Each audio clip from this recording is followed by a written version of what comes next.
Now, for more on how China has made progress in poverty alleviation, Bert Hofman joins us live from Beijing. He's country director for China, Mongolia and Korea in the East Asia and Pacific region at the World Bank. Welcome to the show, Bert. Thank you for having me.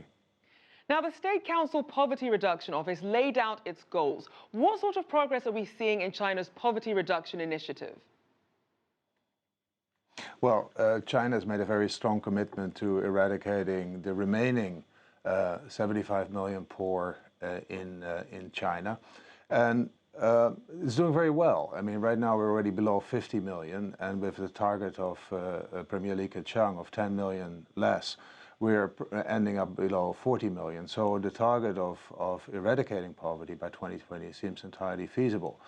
Lots of funds have been allocated to the program at the national level, but also the provincial and the local level. And the World Bank is actually part of some of those programs as well.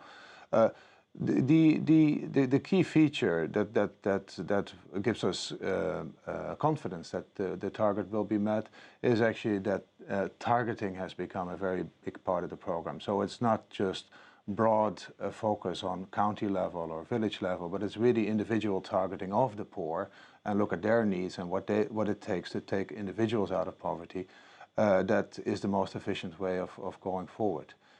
Now, other countries, obviously, their goal is also to try and lift their communities out of poverty. So if they're looking at what China is doing, what have been the most effective strategies in poverty alleviation? Well, if you look at the past, China has been very effective in poverty reduction. At the start of reforms in '78, there were 850 million people in poverty, according to our numbers, the World Bank numbers. Right now, it's below 50 million. So it is truly a world record holder in poverty reduction.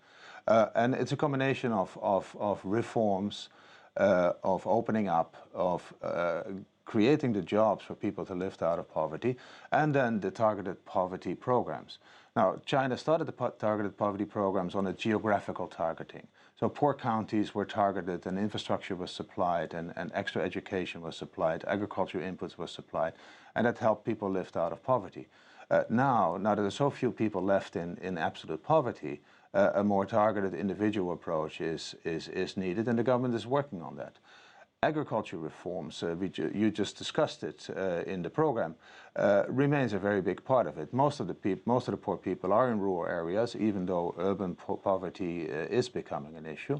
And so agriculture productivity remains very important. For that, the approach of the government, the supply side reforms in agriculture, linking poor farmers with the markets, either through enterprises, through cooperatives, or even through e-commerce, is important for them to get better prices and therefore higher incomes. Second, again, it was discussed before, land reforms is quite key to poverty reduction. First, for farmers, if land is converted, to get better prices for the land, but also to help consolidate land so that mechanization of agriculture can proceed and therefore agriculture productivity can get up. The third element is important, is that people can keep their land rights when they move to the cities. Moving to the cities has been a very powerful force of poverty alleviation, but people are held back because they're afraid that they lose their land rights. If they can maintain it while moving to the city, that will help poverty alleviation.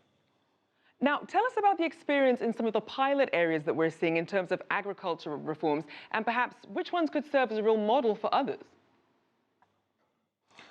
So what we have been supporting around the country is basically linking the farmers, poor farmers, with the markets. The government has a program where they basically set up cooperatives, cooperative ventures, where farmers can become members.